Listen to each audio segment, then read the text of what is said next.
much, everyone, for attending the talk. The presentation I prepared for you today is actually, though it's related to what I've been doing here for the last month, was prompted by another invitation by Daniel to participate on a roundtable around the topic of ethics and history. And one of the main points of contention when we think about connections between ethics and history is the problem of values. Every historian has probably struggled during their research projects about, well, we have very different values, moral, political, aesthetic, even epistemic or cognitive values in the present than people had in the past, in which we are interested, and how can we possibly achieve historical knowledge given these potentially incompatible sets of values between those of us in the present and those in which we are interested in the past. The problem has a long literature spanning all the way back at least to the 18th century. But for the talk of today, I decided to get a different approach. So, in the philosophy of science, there is, in the analytic tradition, there is an ongoing debate around the problem of science and values, prompted, at least in part, by an argument that philosophers of science grown accustomed to call the argument from inductive risk.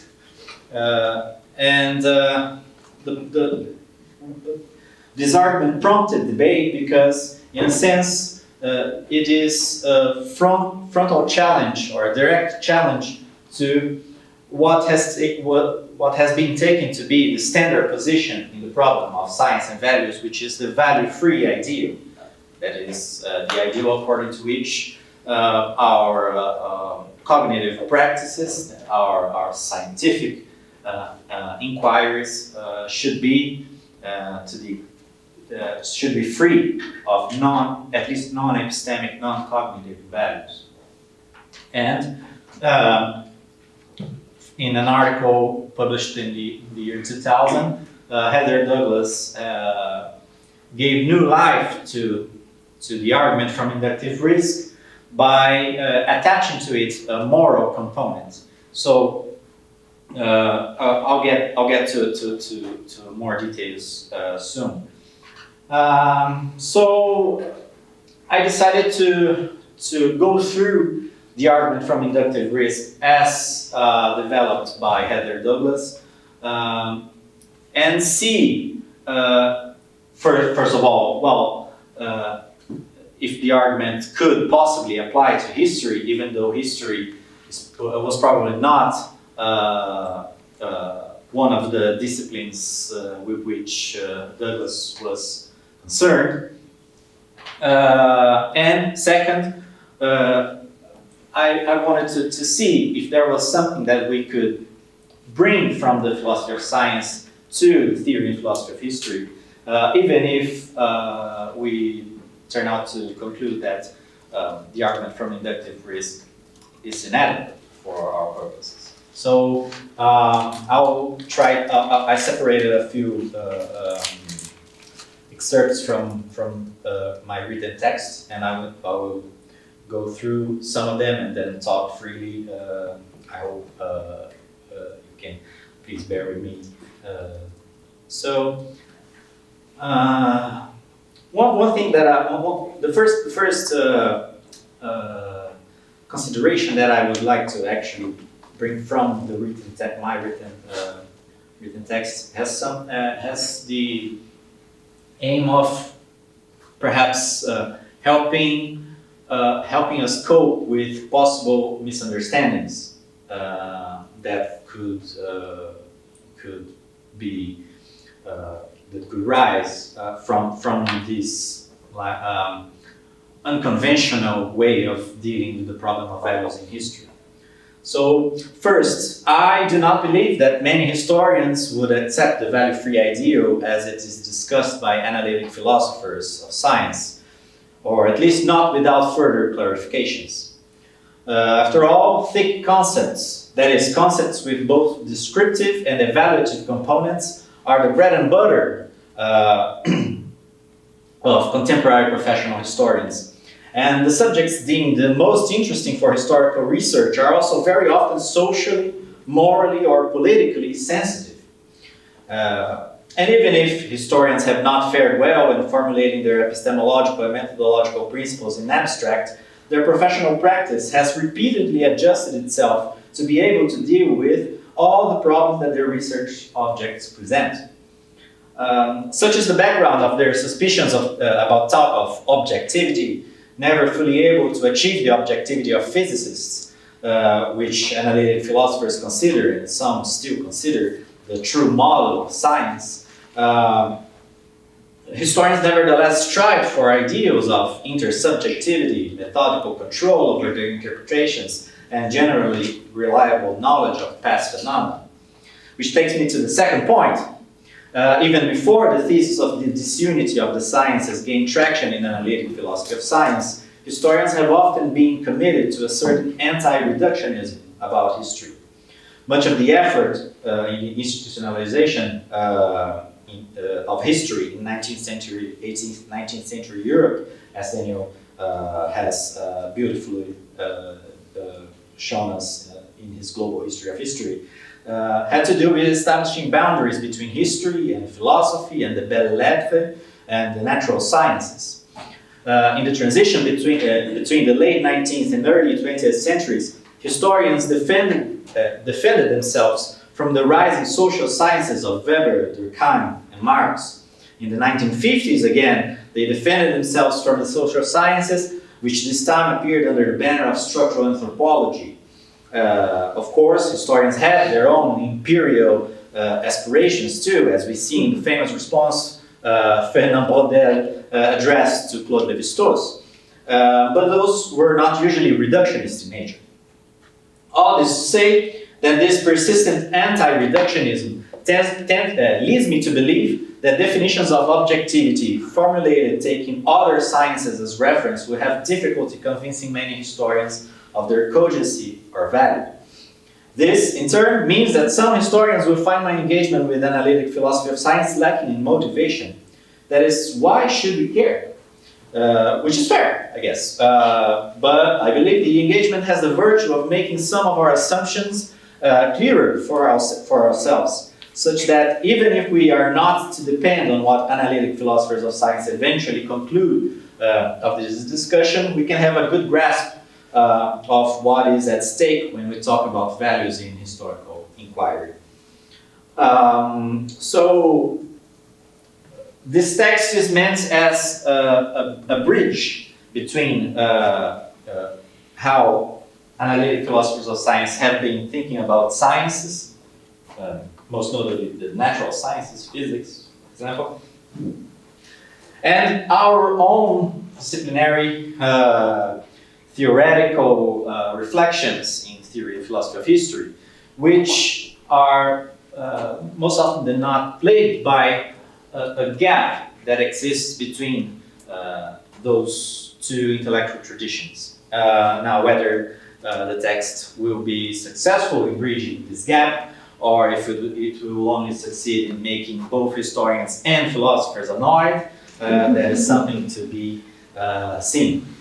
Well, now for the first part, and actually the larger part of the presentation, I will delve into the argument from inductive risk, which is actually a family of arguments that has been proposed at least in the second half of the 20th century in philosophy of science. It has been proposed differently in different ways by Richard Rudder and Karl Hempel, and most recently taken up by Heather Douglas with a very original take on the argument from inductive risk. So the core of the argument, as laid out by Rudner and Hempel, is that science science proceeds by induction. And therefore, if we recall our basic classes of logic, inductive cannot guarantee the conclusions of an argument. It can only show that the conclusions are possible or probable. What that means is that science is never able to give conclusions that are certain, completely certain. Well, that introduces a problem, because then the scientist needs to say, well, how much evidence is enough evidence? Is evidence strong enough for him or her to conclude a certain act, to achieve a certain conclusion? And this judgment about sufficiency of evidence is a judgment that necessarily involves non-epistemic values. Fortunately or unfortunately, this decision cannot be made, this judgment cannot be made without recourse to moral or political or other kinds of non-cognitive, non-epistemic values. So I will refer here now to a short presentation of why this argument from inductive risk has any interest for philosophers of science. Well, and here I'll read it. Another excerpt. There you go. Despite being considered the standard normative position regarding the role of values in scientific reasoning, the value-free ideal does not have a clear definition. For my purposes here, it suffices to consider the main rationale that drives this ideal and to make it as precise as possible.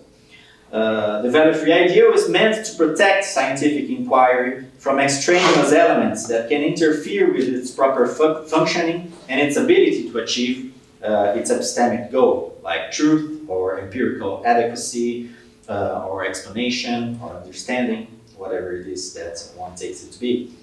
Many defenders of the value-free ideal recognize that non-epistemic values or non-cognitive values, that is, those values that are not necessarily conducive to the epistemic goals of scientific inquiry, can and do play important roles in many of its phases.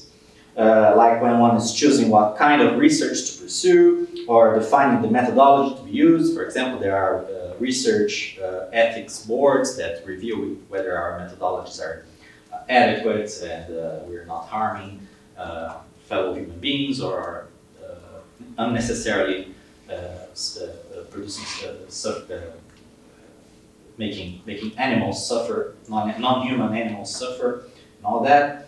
But in the epistemic core of scientific inquiry, such as the acceptance or rejection of a theory or a model, only epistemic or cognitive values, those that are either conducive to epistemic success or characteristic of successful epistemic achievements, can come into play.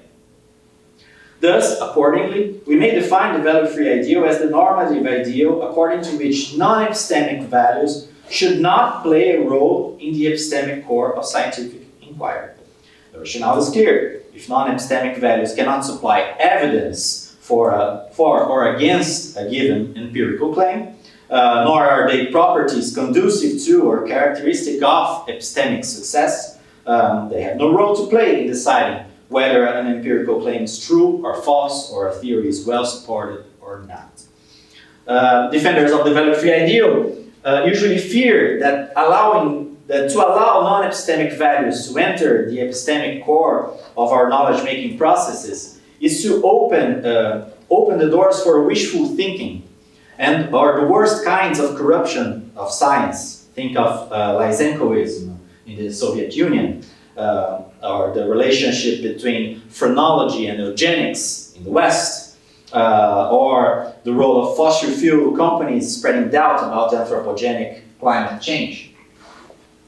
They argue that the authority and prestige that science has acquired in our societies is based on its ability to give us reliable knowledge of the world, and that this reliability depends in turn on the possibility that our hypotheses and theories turn out to be wrong, that the world is able to provide us with some kind of feedback that shows us whether our concepts or models fit the objects they are meant to describe. Non-epistemic values can potentially have negative, distorting impacts with these processes.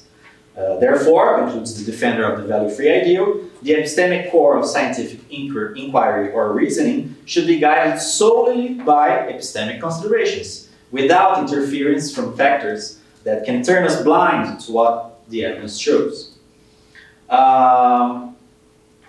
The problem with the value-free ideal is that after at least a few decades of science studies, the history of science, sociology of science, the anthropology of science, scientists have been shown to fall short of the value-free ideal.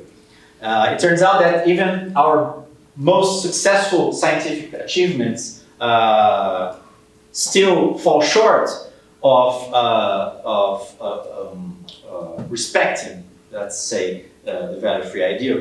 It turns out that non-epistemic, non-cognitive factors enter into then even our most successful cases in science. So that poses an empirical problem for the value-free ideal. That is, if the value-free ideal holds, then either we need to lower our confidence even in our best scientific theories, or we need to somehow explain how non-epistemic factors can be somehow separated from those achievements.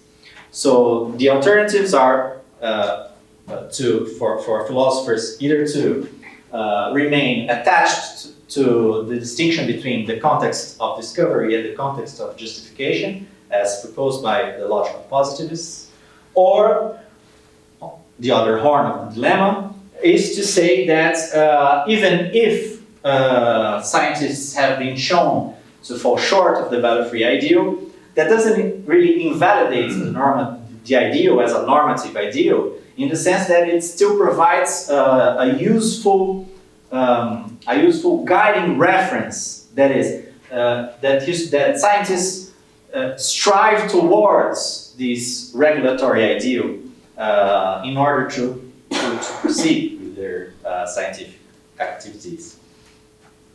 What that means then, the second horn of the dilemma, is that the ideal cannot be challenged on empirical grounds. It needs to be challenged on normative grounds. So to defeat the value-free ideal or to show that it doesn't hold involves not showing that scientists cannot possibly be value-free, but involves showing that the value-free ideal is a bad ideal. And that is what Heather Douglas attempts to show in her 2000 version of the argument from Inductive Risk. I will follow here what I take to be the best formal reconstruction of the argument, one offered by Joyce Habstadt and then amended by Matthew J. Brown and Jacob Stegenga, which is made up basically of two instances of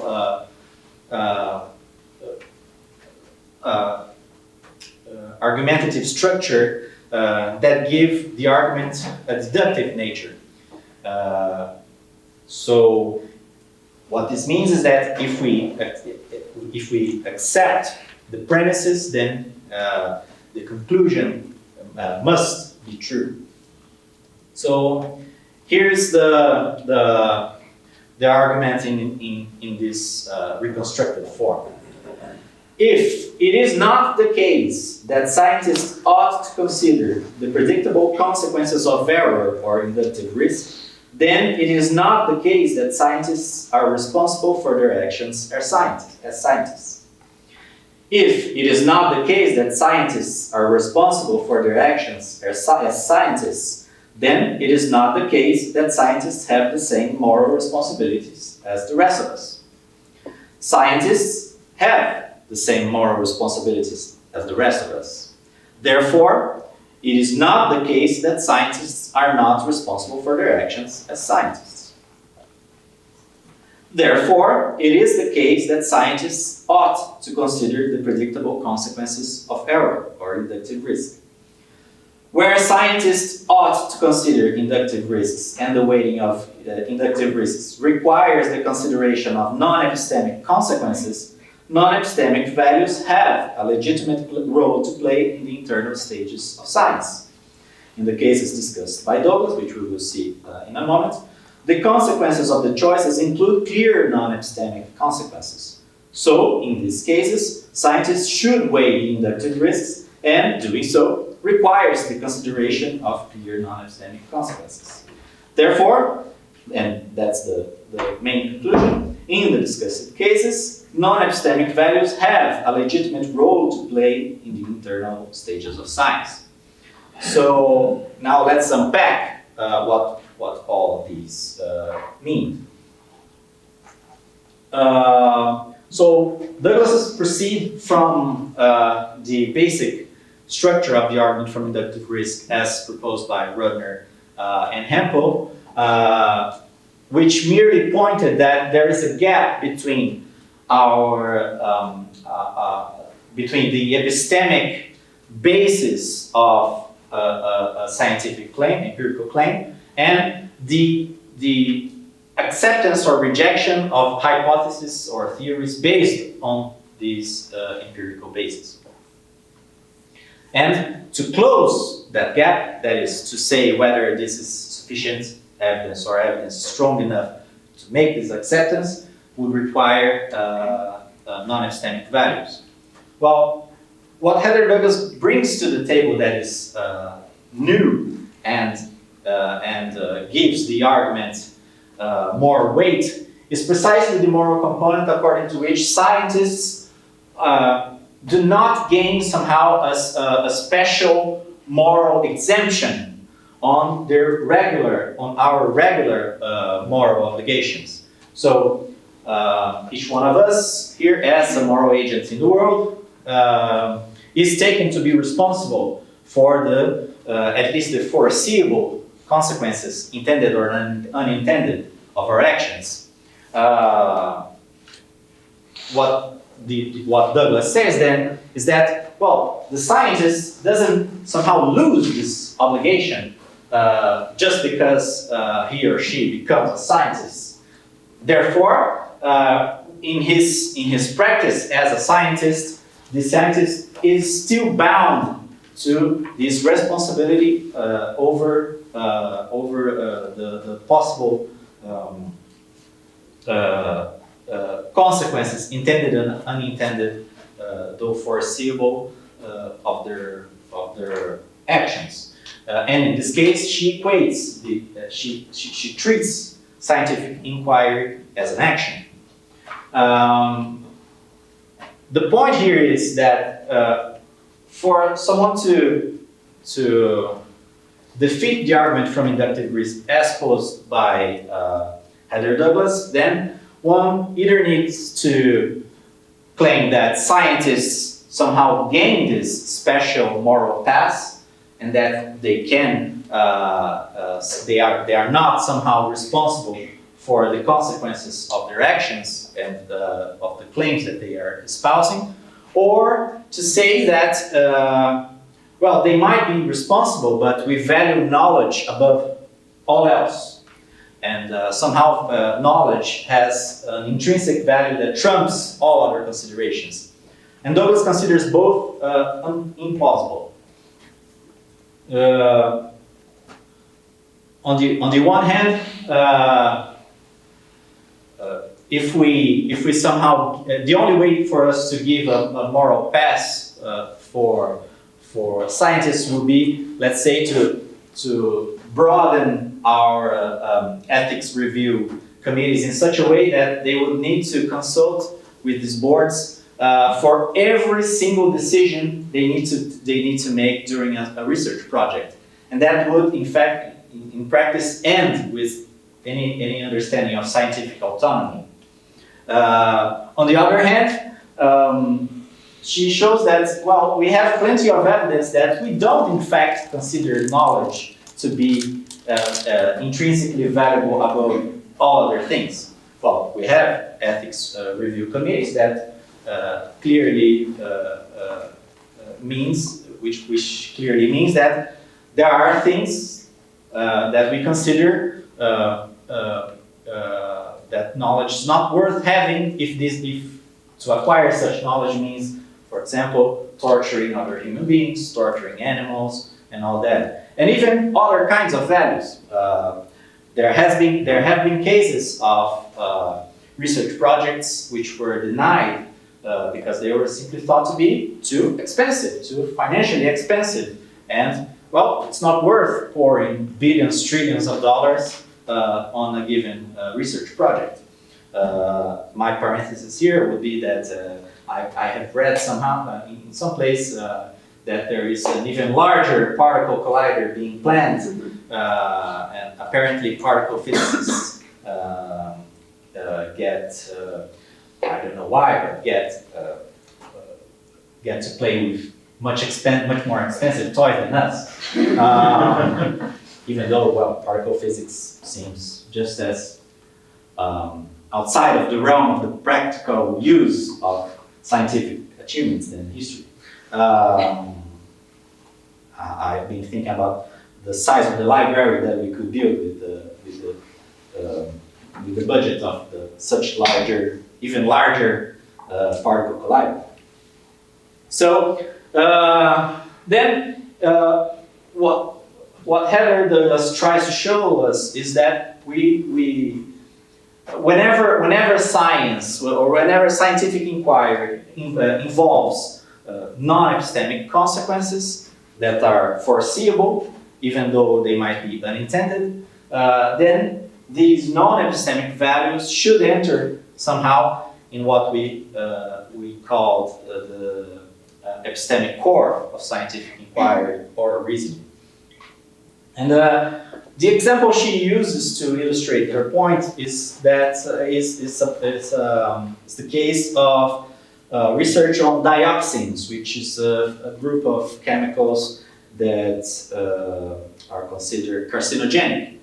And these studies were used as evidence in the process of regulating the emissions of these chemicals by industry, for example. Let me get here so just that I don't get anything completely wrong. Here we go. Scientists designed and ran an experiment in which rats were divided into groups and exposed to different levels of dioxins for 2 years, which is about their natural lifespan. Scientists then performed full-body autopsies and mounted samples on slides for toxicological evaluation, where a team of experts would examine and classify those samples in terms of the abnormalities they found on these samples. Douglas followed 3 different evaluations of liver slides performed in 1978, 1980, and 1990. All 3 used the same slides, but were evaluated by different teams and tabulated the results. And though in a very broad sense all 3 evaluations capture a very similar increase in cancerous lesions with increase in dosage, the difference between each of them is quite noticeable, which suggests that expert judgment about the presence of cancer in the samples involves a non-trivial amount of uncertainty, and thus demands an assessment of the risk of error and the consequences that follow from it. Douglas also remarked that, and I quote here, The third slide, evaluation in 1990, was precipitated by a reconsideration of the understanding and evaluation of rat liver changes. But that even then, agreement was not readily achieved on how the various abnormalities should be classified. Now, considering the context of those studies, Douglas's important twist becomes apparent. The decision to tolerate a certain degree of false positives or false negatives has clear consequences for the regulation of a potentially carcinogenic substance. If an expert decides to classify all borderline cases as non-cancerous, then this will likely decrease false positives, but increase false negatives, underestimating the substance's carcinogenic potential. Conversely, if an expert decides to classify all borderline cases as cancerous, then this will likely decrease false negatives, but increase false positives, overestimating the substance's carcinogenic potential. In each case, the conclusions presented to regulatory agencies could lead to either stricter or laxer regulation, which in turn will lead to either more or less exposure of the public to the substance. In Douglas's words then, and I quote, "This case demonstrates that there is inductive risk in how one applies categories used in data characterization, and that such inductive risk can be linked to non-epistemic consequences." In other sections of her article, she shows analogous situations in the selection of adequate level of statistical significance of the tests, which is the probability of a given result obtained if the null hypotheses were true, and the consideration of threshold models, that is, in deciding whether there is such a thing as a safe dose of exposure or not. In all of these situations, the epistemic resources available, such as the empirical evidence and the background assumptions like models and theories, are insufficient to ground judgment purely on epistemic grounds. Given this uncertainty, following Rudner and Hempel, some non-epistemic value must come into play for the scientists to decide how much evidence is enough evidence. But Douglas adds an important component in her version of her argument. A moral element enters the stage. Scientists, she claims, bear the same moral responsibilities as the rest of us, and we are all responsible for the consequences of our actions. Therefore, scientists should be held responsible for the consequences of their actions. So the force of her argument comes from showing, from engaging the value-free ideal on a normative domain. She's not showing that the value-free ideal is unachievable. She's showing that it's undesirable. We don't want scientists to be value-free when they're assessing evidence that will support claims that have clear non-epistemic consequences. We want them to consider non-epistemic values and consider them in a transparent way.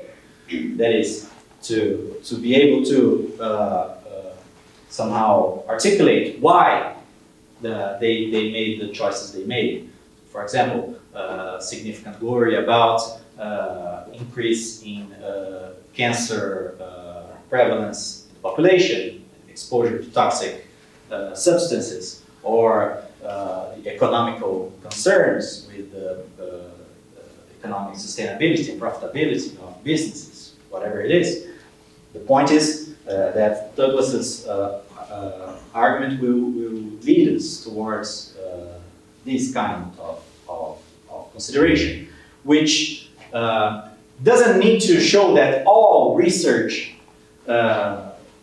needs to be value-laden, but only but that there is at least a subset of cases that requires value judgments in a non-epistemic manner.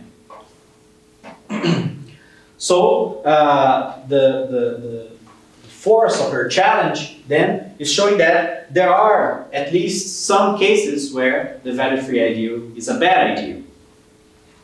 There are, Harman in 2000 has prompted great discussion that is still ongoing, and there have been attempts at defending the value-free ideal, for example, by arguing that scientists should somehow keep separated their roles as scientists and as policy advisors, for example, or that even more basically, perhaps some opponents have suggested that it's not the role of scientists to accept or reject hypotheses, but just to pronounce results in terms of probabilities. Those, in general, have been found lacking, wanting in some senses or in others. But in general, the defender of the value-free ideal will try to show that the value-free ideal remains a desirable ideal, a desirable goal, even in face of these cases that Douglas shows us. On the other hand, other critics have pointed out that Heather Douglas, the argument from inductive risk in Douglas's version, fails to defeat the value-free ideal even in the normative domain, because though it may show that at least sometimes non-epistemic values are necessary to make epistemic judgments, it doesn't show that non-epistemic values are desirable to achieve epistemic goals. And for those critics, to defeat the value-free ideal, one will need to show that not only that values are that there are cases where values are necessary, but to show that they somehow they somehow enrich our epistemic capacities. And because, as these critics point out, the argument from inductive risk in Douglas's version only succeeds by vindicating a version of the value-free ideal, in the sense that, well, if there is no uncertainty, there's no need for non-epistemic values, because you can just go where the evidence leads anyway. So for these other critics, the way to defeat the value-free ideal is not through the argument from inductive risk, even in Douglas's version, but another one to show that values somehow enrich our cognitive capacities. Well, now whether one considers the argument sound or not will depend on whether one accepts one or all, whether one accepts all the premises or not. But I'll assume for this talk that the argument is sound. That is, that all premises are true and therefore the conclusion logically follows. There remains the question of whether history falls within the scope of the argument from inductive risk, which logically depends on whether history can be said to have non-epistemic consequences. Douglas's examples were usually framed in terms of sciences in service of policy advising, such as the regulation of potentially toxic substances, where their non-epistemic consequences are particularly salient, and the process of establishing rules of acceptance very clear. In these kinds of scenarios, the probabilities involved have often precise, quantifiable values, meaning that decisions about evidence and uncertainty have very clear counterparts in statistical terms. But history seems to have none of that. Neither it has clear non-epistemic consequences, nor precise ways to quantify uncertainty. However, I will argue that history does have non-epistemic consequences, and that, therefore, the argument from inductive risk and all its entailments also apply. First, let us consider, well, why is it not obvious that history has non-epistemic consequences? While historians have been part of the complex machinery of state power, it has become unusual for them to be called by, say, regulatory agencies looking for policy advice. History seems not to play the same constitutive role in society that it has played in the past. In its place, other disciplines like economics now fill this normative function. Furthermore, history is not in the business of producing things that have potentially serious consequences, if something goes wrong. As far as we know, our books are not carcinogenic, not toxic, though printing may have some kind of non-trivial environmental cost. And that has been, that is an actual argument that some presses have made for not providing not only review samples to reviewers, but to journals. So they're not printing because printing has, they're not sending print copies because printing has environmental costs. But that's a tangent. And even at the production stage, visiting old and dusty archives can be rough for people with allergies or sensible noses. But that is of consequence only for historians themselves and perhaps their families. So by the most obvious measures, history seems to be fairly inconsequential. It has no role in policy advising and no potentially dangerous products. The critic could perhaps say then that history is just talk about the past, a discourse composed of claims about the past articulated into a coherent account. What non-epistemic consequences could possibly follow from error in historical inquiry? Well, it turns out that many consequences can follow. Take, for instance, what seem like ordinary empirical claims about history that have generated quite a stir, such as those about the colonial brutality of the British Empire, or the role of slavery in the formation of America, or the French or Polish collaboration with the Nazi regime, or the supposed racial democracy in Brazil. We could further add how history has represented women, children, the sick, the poor, Africans, Asians, or American indigenous peoples. The list could go on for days.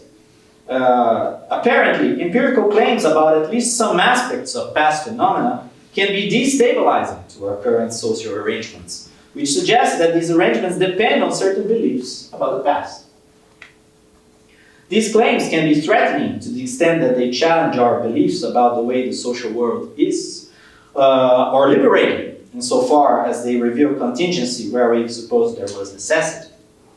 But they can also be reassuring to the extent that they demarcate sameness from others, who are we and who are them, or comforting insofar as they provide some apparently stable frame of reference amidst the stream of change. So considering all that, I would say that, in fact, quite a lot of non-epistemic consequences can follow from error in historical inquiry. Historical accounts of past phenomena are intrinsically connected to our social and cultural practices, to our understanding not just of ourselves, but also of the human world more generally. At the very minimum, they provide the context to these practices, the background knowledge that help us make sense of what we do. But often they provide more. They provide justification. And there are many reasons why this is the case, not the least because the genetic accounts that history offers can both explain how those practices came to be and situate them in some tradition which at least some human groups seem to value. In other words, history plays a fundamental role in our understanding of the world of human affairs. And often provides us with reasons that justify many of our claims about the world. It follows then that it has non-epistemic consequences in a non-trivial sense. Well, even before its most modern configuration, inquiry into things past was already entangled with the world of practices. And for those who want to know why or how this is the case, you can read The Global History of History by Professor Daniel Wolff. For ancient Greeks and Romans, as well as in ancient China, it provided a repository of examples in which political leaders could find important lessons or advice for conduct in the present. And well into the 19th century, the powerful were both the subject and the audience for these accounts of the past. It should not surprise us then that the advent of the nation state after the French Revolution was entangled with the idea of a national past to be unveiled by historical inquiry. Nor should we be surprised by the fact that the institutionalization of the discipline with the concurrent establishment of history's scientific procedures happened at least in part under the auspices of the state and state institutions. as in Germany and France. Even if history in our modern sense claims merely to tell how things really happened, its pragmatic component has never disappeared. Now I'll come to a recent book by Priya Satya that some of you may have read, Time's Monster, where she shows that how historical thought in general terms, but history and historians in particular, were deeply involved in the making of empire, in the making of the British Empire. For instance, James Mill's 1817 History of British India, which she describes as having become the single most influential book among British officials in India, described the Indians as backward, ignorant, savage, treacherous, morally degenerate, and so on. Mill, the father of John Stuart Mill, by the way, Mill saw his work as a form of critical history, one in which he would sift the available evidence like a judge and compare India with past and present societies at different stages of social progress to accurately gauge India's position on a scale of civilization. Meanwhile, Thomas Macaulay saw his own history of England as didactic. He hoped to instill pride in the nation's history, specifically to inform the way his people made history in their time. He provided a license or alibi for empire. And the people who made history were of a very specific kind. Historical agency, as Satya describes Macaulay's take, historical agency was a manly quality in Macaulay's vision, as was history writing itself. Satya also described two later developments in the 19th century historical thought. The first one, mid-century, from the view of Indians as backwards but civilizable, to one of a fundamental cultural difference framed in terms of race. And I quote, "Clearly, Indians were radically different as human beings if they willfully rejected the pursuit of their own best interest in the form of British tutelage. They were irrational, fanatically religious, ineducable, and might not ever become British."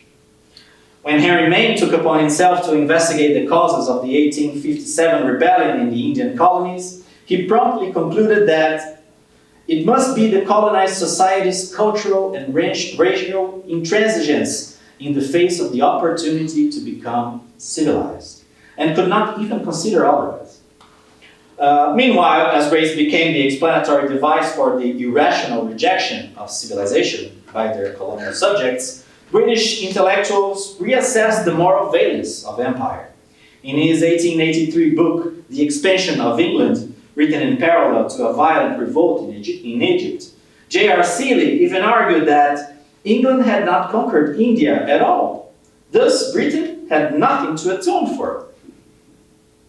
Given India's own ethical failure in tending towards anarchy rather than nationhood, Seeley framed the moral grounds for empire as those of duty. England could leave India in this account, but actively chose to remain in a heroic exercise of historical agency. The empire's purpose was not to turn Indians into Englishmen, but to act as bulwark against the anarchy towards which India otherwise would naturally tend, given its still incompetent sense of nationhood. The second development, continued Satya, came after the publication in 1871 of Charles Darwin's The Descent of Man, in which he extended his theory of evolution to humans. Herbert Spencer's Social Darwinism and Francis Galton Eugenics had a profound impact on narratives about empire, since they provided a new set of justifications for what the British saw as their victory in an evolutionary struggle.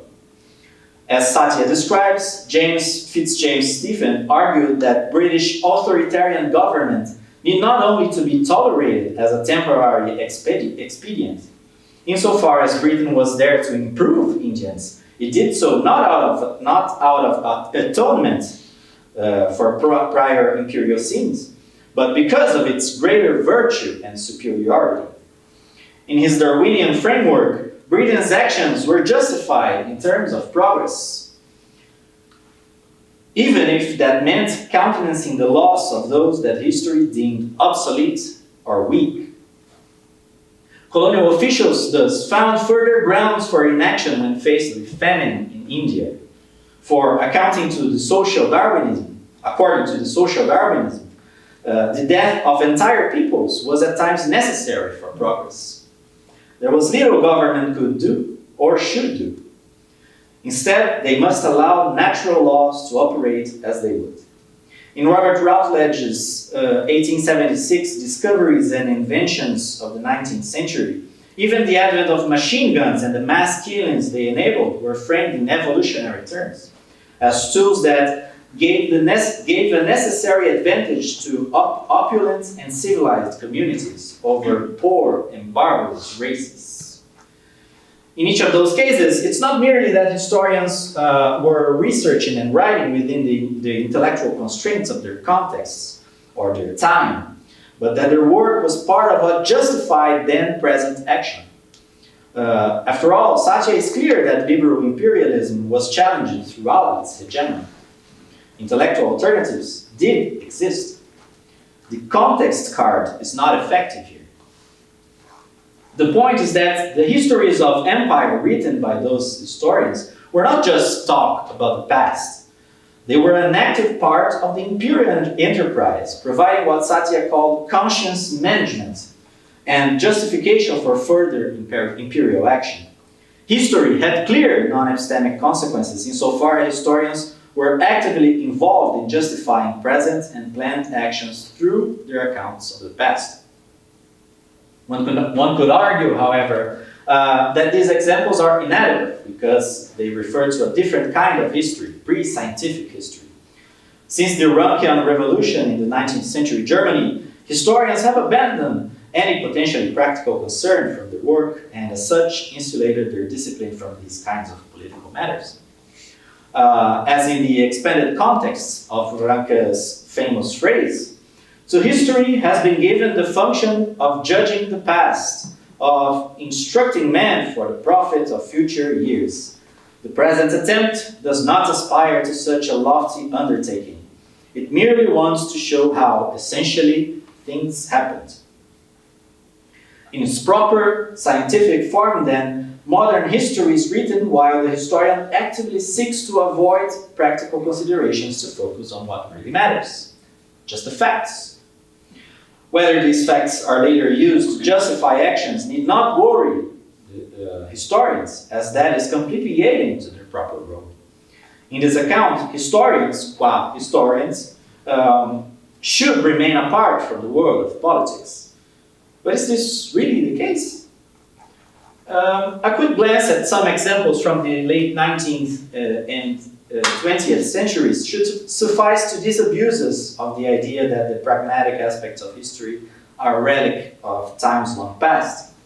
Not much time had passed since Ranke's revolution of history, when the new scientific history was taken as an instrument in the making of national and nationalistic histories in Europe and elsewhere.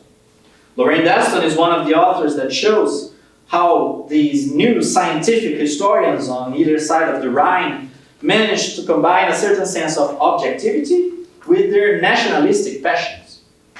Between world wars, a leading historian such as Marc Bloch manifested with subtlety his disapproval of what he perceived as the negative influence of nationalistic values in historical inquiry, as shown by Peter Schudler. But even after 1945, and well into the 2000s, history continued to produce effects well beyond the confines of the academy. See the efforts of German historians to fit Nazism and the Holocaust within their traditional frameworks for the understanding of German history, or the ambiguous relation, to say the least, between French historians and the Vichy period, or the continuous skirmishes among American historians about the history of slavery in the context of present-day racial politics, or even the longevity among certain groups of British historians of the thesis espoused by those pre-scientific precursors.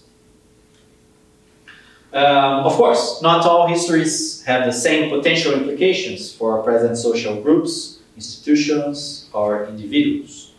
Objects of historical inquiry can be historically interesting and pragmatically irrelevant at the same time. Historically interesting in the sense that they relate to research agendas set by disciplinary dynamics, which are relatively autonomous. But pragmatically irrelevant in the sense of having little, if any, impact, political or otherwise, in the present. Carlo Ginzburg's Menocchio or Roger Chartier's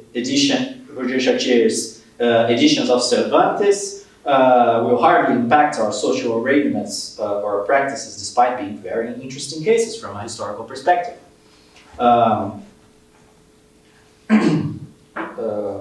Furthermore, many of the implications to the present are very specific to certain national contexts. Take, for instance, the history of the French Revolution or the history of the US Civil War, which presumably bear a little practical weight for a Brazilian or a Japanese historian, but drive heated debates in France and the US, respectively. These objects can also change their temperature, so to speak. Cold objects can become hot, like the history of the Vikings, for example, seemed politically inert, but the growth of far-right and white supremacist movements has put us on guard about the stakes in the field. When COVID vaccines started to roll out, the history of vaccination got involved in at least a few politically charged discussions. In Brazil, where I came from, for example, interpretations of the 1904 vaccine revolt were brought to bear on debates about anti-vax movements. In the opposite direction, research on labor and women's history used to be at the center of heated polemics, both political and intellectual, but have now been well integrated into the mainstream of the discipline, or so I like to think. To put it more generally then, the non-epistemic stakes of history are highly dependent on local, contextual reasons and thus change dynamically in relation to these reasons. But like in the sciences, to defeat the value-free ideal, the argument from inductive risk does not require all cases to have non-epistemic consequences, but only some. History, or at least a set of legitimate objects of historical inquiry, clearly has non-epistemic consequences. It follows then that if the argument from inductive risk is sound, it should cover the case of history as well. Now, to conclude, historians and theorists of history might be wondering whether this exercise brings anything new to the table. After all, historians have kept the problem of values in check quite successfully, even if their epistemic principles were not always clear and explicit. And in many respects, Douglas's argument from inductive risk is unsatisfactory for history. Non-epistemic values have arguably driven all or most of the major advances in modern history. Gender and labor history, history from below, and the histories of race and colonialism are possible precisely because non-epistemic values have played important roles in historical inquiry, both direct and indirect, both in the epistemic core and throughout other phases of inquiry. From a historian's point of view, the whole discussion of science and values as it has developed in analytic philosophy of science can seem at the very least inadequate to history. Moreover, the objects of historical inquiry are saturated with values in ways that the objects of, say, physics are not. Because of their commitment to a certain kind of methodological naturalism, analytic philosophers of science seem ill-equipped to understand historical inquiry. And yet, I believe there is something of value in this exercise. For one thing, there are insights from the philosophy of science that can help us better to articulate our own discussions about legitimate and illegitimate roles for values in historical reasoning. For instance, distinguishing between the different phases of inquiry may allow us to better understand why and how certain political commitments have sometimes led to rich, insightful, and fruitful results, such as with gender and labor history, but in other cases degenerated into propaganda, deception, and abuse, such as with nationalistic and Stalinist Soviet history.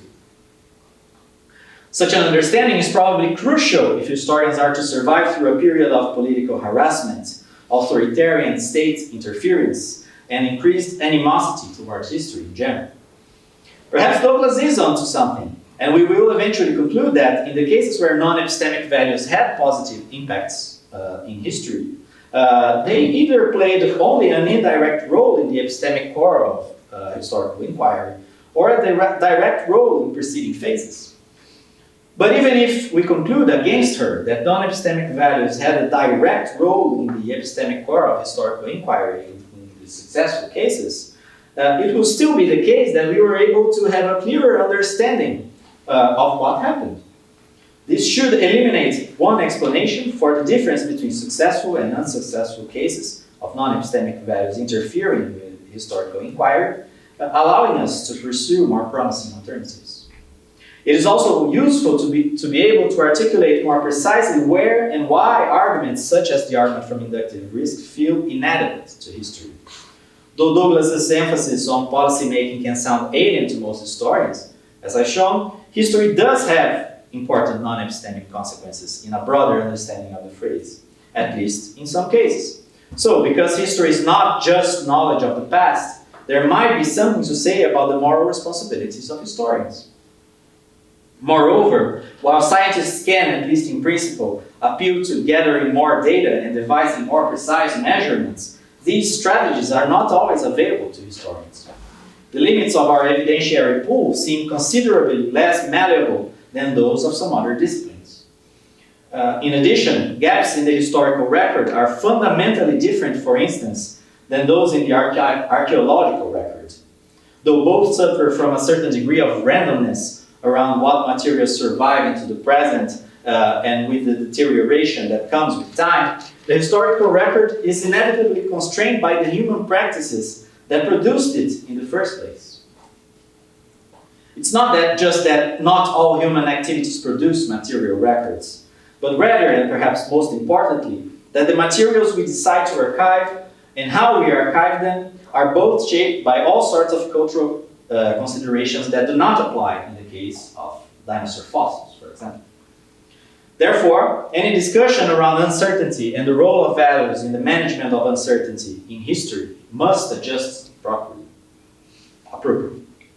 But despite any differences, there is at least one common concern between historians, theorists, and philosophers of history on the one hand, and philosophers of science on the other, which is the problem of the epistemic status of science and history. Many philosophers of science have expressed concern about the epistemic status of science if the value-free ideal were to be abandoned as a normative goal. More specifically, they worry about both epistemic and social consequences of allowing values to enter the core epistemic aspects of scientific reasoning, from wishful thinking to, ultimately, less public trust in science. Those are important concerns that deserve proper attention, which is why the critics of value-free ideal, Douglas included, have focused so much on the management of non-epistemic values in scientific inquiry. So what to do once we allow them in? What kinds of values are legitimate or illegitimate? But even then, a dilemma is lining up on the horizon. Under close theoretical examination, the value-free ideal has been shown to be neither attainable nor desirable. If, however, the value-free ideal is a necessary component for the public trust of science, we are all in trouble. Philosophers of science are correct to worry about this, and we too will need to face this problem. As soon as the development of historical inquiry began undoing the mythical narratives of 19th century nationalistic history, many social groups and individuals complained about a supposed politicization of history and the abandonment of ideals of objectivity. So, if the value-free ideal is both unattainable and undesirable, as historians have suspected long before philosophers of science, how can we ground the trustworthiness of historical inquiry? It is unlikely that historians can willfully return to a world which, to be frank, never really existed, where objectivity meant sticking just to the facts. Even the old and noble field of political history has been forced to deal with the realization that language is not the inert medium through which we open a window onto the past. It is not an accident that post-structuralism made a splash in the theory of history, though the social-historical explanation of this phenomenon really does entice me very much. You don't need to agree with Hayden White, nor subscribe to a structuralist theory of language to notice that the discursive framing of historical phenomena is troublesome. Even some in the analytic tradition, like John Dupré, recognize that in the social and health sciences, for instance, one cannot simply purify language about the human world, simply purify language from its valuational content. If getting rid of the normative load of our language about the human world is necessary for objectivity, then even disciplines with much better scientific pedigree than history are in trouble too. A couple of decades ago, Anthony Grafton wrote about the footnote, and he emphasized its importance in securing some degree of verifiability and trustworthiness in history. In this, Grafton echoes what some call the empiricist basic attitude that gives modern history its epistemic foundations. That is, the best the historian can offer is this limited degree of verifiability. And he may as well be correct about this. But it is possible that this would not be enough, and historians, theorists, and philosophers of history should seriously consider what else, if anything, can ground the trustworthiness of the discipline. If the footnote really is our only guarantee, and the breakdown of the social fabric makes a minimum degree of trust in experts impossible, history is especially vulnerable to bad faith attacks on its integrity. For the hard sciences can always appeal to the data and all the beautiful graphs and numbers that for quite a while now have stood in for indicators of objectivity, and history has none of that. In the end, then, I believe the debate over values in science touches on points that are just as relevant to the context of history. And even where it proves inadequate, it can help us better to articulate an account of why and how non-epistemic, non-cognitive values inform historical inquiry, and why that should not lead us to skepticism about the human past.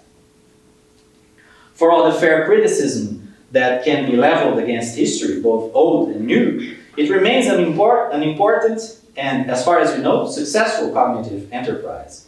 We know a lot about past phenomena as diverse as the arrival of Confucianism in Japan around the 6th century CE, or the collapse of the Macedon Empire after the death of Alexander in the 4th century BCE, the domestic world of medieval French peasants, or the role of women scientists like Marie Curie and Rosalind Franklin in major scientific achievements in the 20th century, and many others. Though history cannot reach particle physics levels of certainty, it has provided us, imperfect and uncertain as it is, with valuable insights into worlds that would otherwise remain completely inaccessible to us in the present. If this kind of history is to resist attempts at reducing it to a modern version of the medieval annals, as some fans of the natural sciences seem to want to, while maintaining a credible claim of cognitive feasibility, then a good account of the roles of non-cognitive values in historical inquiry seems much desired. Philosophers of science in the analytic tradition will probably not provide us with that, while hermeneutics and phenomenology, which have been traditionally our philosophical companions, can only take us so far. So we might as well discuss the problem ourselves. That's it. Thank you.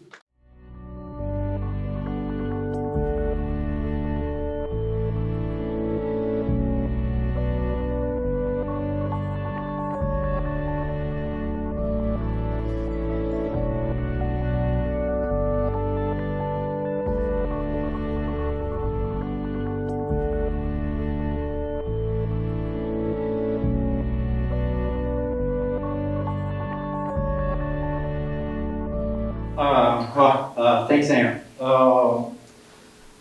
I tend to agree with your larger assessment of the situation, in the sense that the anomaly was to somehow presume that we could perform history as if it were something like forensic investigation, where all that matters is the truth of the matter, and all else be damned.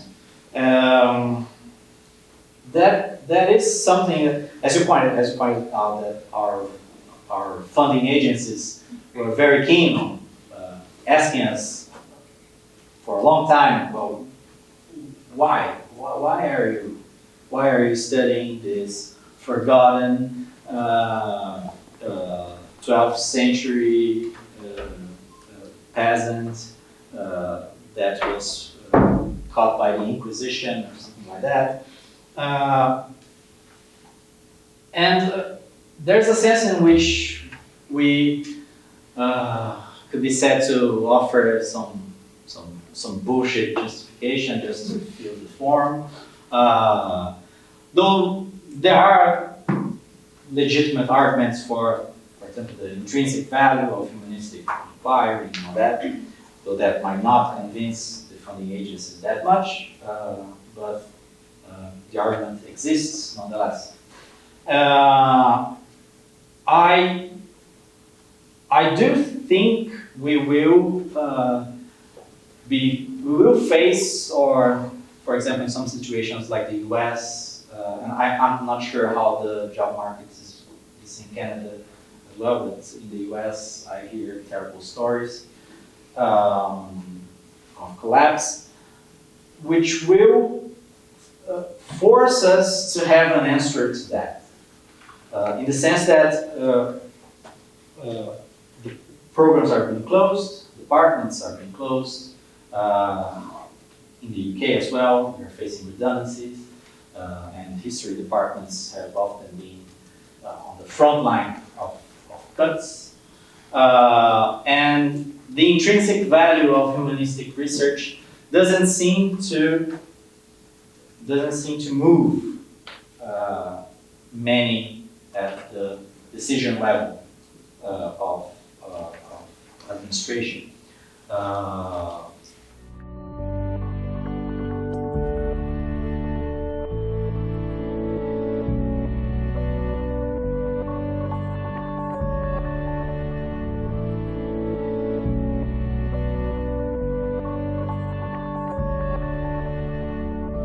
Well, I think I had noted something about learning from the past thing, and I think in the case of learning from the past specifically, one problem that we face is that our professional consensus has been that history doesn't teach us anything. So it's either we become cynical and in our meetings with the administration say, no, history does teach a lot, or we come up with a positive argument in the sense, well, of course, history doesn't give us examples to imitate, like the ancients believed, but it does teach something that is specific to history, which means that the history departments specifically must be saved from cuts, and not just, well, no, we'll bunch you all in a big humanities department, because if all the skills you can acquire are common to all the humanities, why do you have X departments separated? So the most strategic thing to do is to find out or make up what history does teach us. Not that I have an answer for it, and as you, I'm skeptical about the lessons of history. But even those of us that are skeptical of lessons of history still see some value in history. Otherwise, we would be doing physics or chemistry or whatever else. although a parenthesis, I don't know if that's just pessimism or what, but whenever I see one of those moments of crisis, my first instinct is to just pack up and go do something else, like carpentry, or I don't know, something that has some physical tangent product. But I think we will be forced to face this question soon, if not now, if we are to avoid two faces from the same problem, which on the one hand is manifest by those cuts in university, and the other is the political harassment.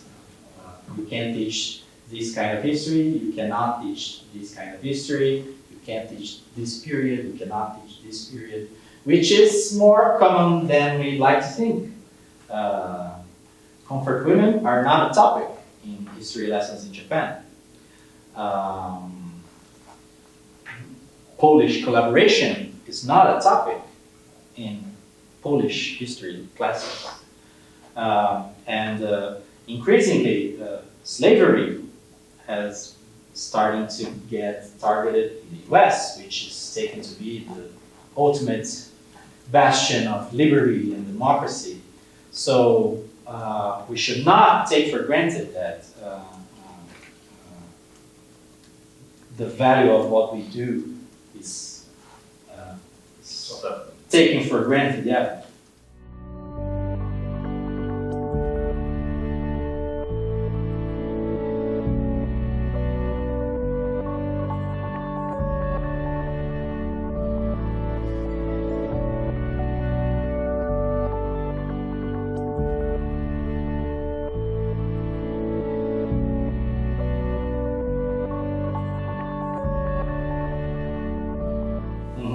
Yeah, I see.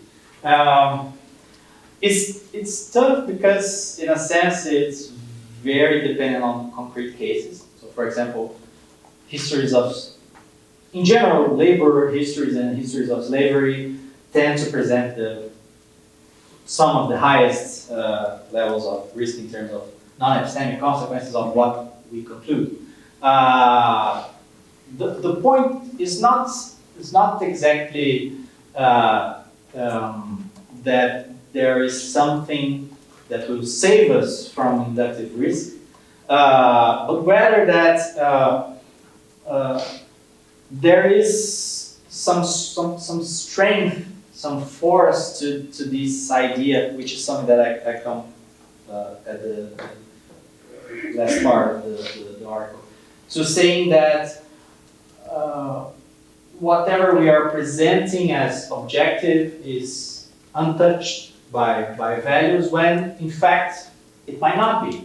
It might very well be. I don't know. For example, to make even before the calculation of calories of how much a given slave was fed,